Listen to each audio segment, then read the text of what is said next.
Hi, here we are again for another of our weekly edition of Touchdown here at the Cafe Grande in Mödling. As always, I'm your host Joel Turpin, here with my co-hosts David Asselin and Martin Marhold, and we're going to talk about the week that was and the week that's upcoming in the NFL. First off, we're going to highlight some of the games that we watched on TV this last week. The first Thursday night game, San Francisco 35, St. Louis 11. What'd you guys think, Dave? Well, it was a struggling Sam Bradford in the game. He couldn't seem to get it together, couldn't click, and it seemed like a Niner defense first showed up for the first time since week 1. I don't know where they were in week 2 or week 3, but this week they finally showed up. It was the first road win for Kaepernick, believe it or not. Which gave the Niners a much-needed road win and boost, especially when they're trailing a very dominant Seattle Seahawks team in the same division.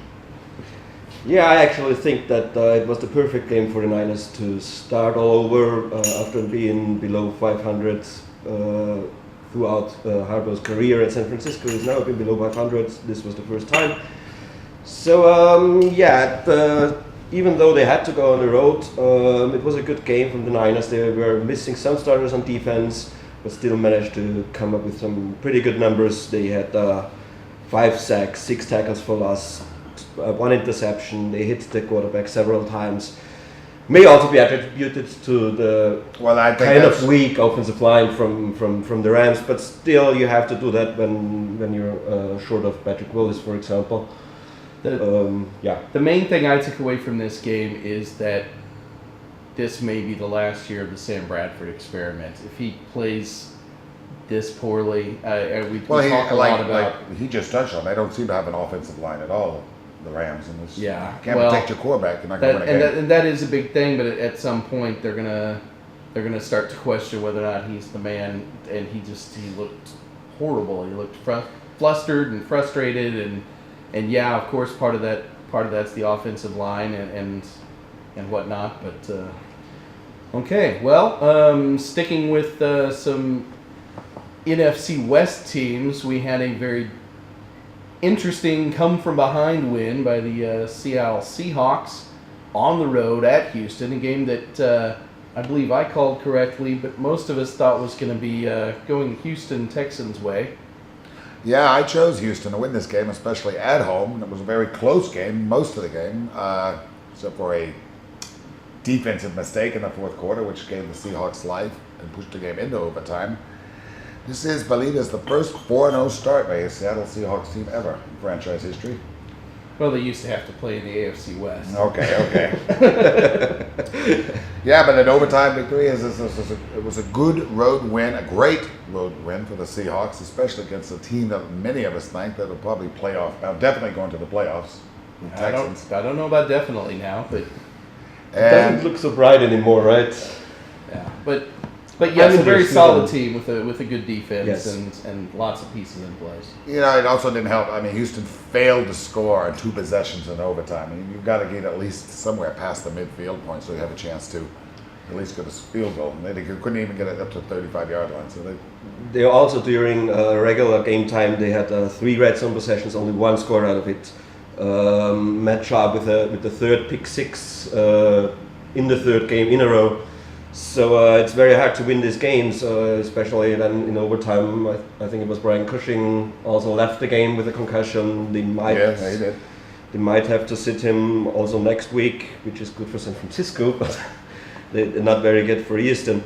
Also, the numbers that Wilson put up are actually not stellar. They were like about 50% of completion percentage, only 123 yards through the air, no touchdowns, 1 interception. Okay, 77 yards rushing, but usually you need better numbers to win a game. So it was mainly attributed to Houston Texans Yeah, but you errors have to in give minus. credit to the Seahawks. They were down 20. You have to they had have a to. 26 deficit into the Of third quarter. course, They came yeah. back and Of course, came back. it's you have to win these games on the road, and if you're a super game, then it makes these games make you the elite in the league. Yeah, that's the difference. It's not that the blowout wins that make you elite. It's these games that you have to win when you want to be on top. Yeah, playing in Houston, being down 26 and going into the third quarter, but then they come back and win this game in overtime, showed a little grit. Yep. Speaking of blowout wins, up next, Denver 52, Philadelphia 20. Of course, Philadelphia kept it close for, I don't know, a couple of minutes, didn't they? Yeah, it was the first 1.5 minutes in the game, Yeah. but it was still an open game. What do you think, Dave? Peyton Manning is having probably his best season ever. He is phenomenal. He's got an offensive line that just gives him all day long. He's got a receiving core, probably one of the best in the NFL right now. Philadelphia has their defensive questions and issues they're dealing with right now. I'm not surprised about the blowout. I'm surprised it wasn't 72-20. I mean, you cannot bet against Peyton Manning right now. He seems he's Mr. God right now. No, they're going to be favored probably in every single game they play from here on out. I would be surprised. What is Peyton Manning has scored four touchdowns. I think he's done that in the last 3 games, if I'm not mistaken. Yeah, and he has yet to throw an interception. And he has yet to throw. That's right. He has 14 touchdowns. I think it was without an 16 interception. already, but Yeah. it's anyway, it's a record. Nobody Yes. has thrown so many touchdowns during the first 4 games ever. This was set by an old I think cowboy. they did a demonstration of efficiency.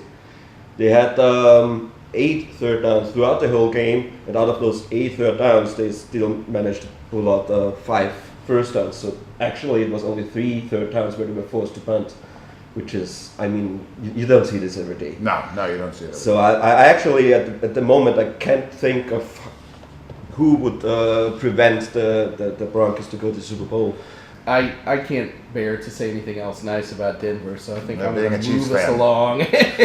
Yeah. And let's try to find reasons to say nice things, I guess, about the New England Patriots, who held New on England- to a wild one there in Atlanta. The at the end. Patriots showed a little tenacity last week. That defense, first of all, Atlanta has a great offense, but the defense is as good as people think it is. They had a lot of problems in the secondary, so it actually made Brady's game easy. But the Patriots always been known for Tom Brady and their offense, but they're not known for their defense. And as of last week, there's an injury now to Wilfork, the number 1 man stopping the running game, but they were ranked number 2 in the NFL as of last week, right behind the Seattle Seahawks defense. And you don't think of that when you think of a Patriots team guided. Not recently. Not recently, guided No. by, and especially a Belichick team, because Belichick's all offense. He's never Well, I been mean, defense. when he was first winning Super Bowls, Yes. you know, the defense and the special teams and whatnot were definitely a big part of it. But yeah, recently it's been offense. Yes, Since, it has. you know, It has. the Randy But I Moss was days. I was kind of disappointed with Atlanta's performance, especially at home. But who's the guy in secondary? Talib for the Patriots.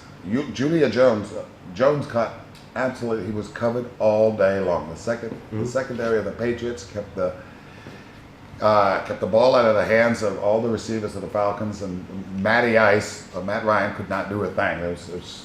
They were just Well, actually, covered Tony receivers. Gonzalez had a pretty good game. He was 12 catches for 149 yards. But other than that, you would expect that Julio Jones and Reggie White get some balls right there. And actually, they didn't so much. And what's surprising for me is that the Patriots are 4-0 since 2007, the first time. You wouldn't believe that. Actually, we all know that the Patriots being a very good team, so you'd expect, okay, they were 4-0 like last year, the year before, and the year before that. No, actually, it was the 2007 year they were the last time 4-0. Yeah, when they went 16-0 and ended up losing in the Super Bowl to the Yes, New York Giants. and the Tom Brady we saw on Sunday was actually a lot like the 2007 Tom Brady.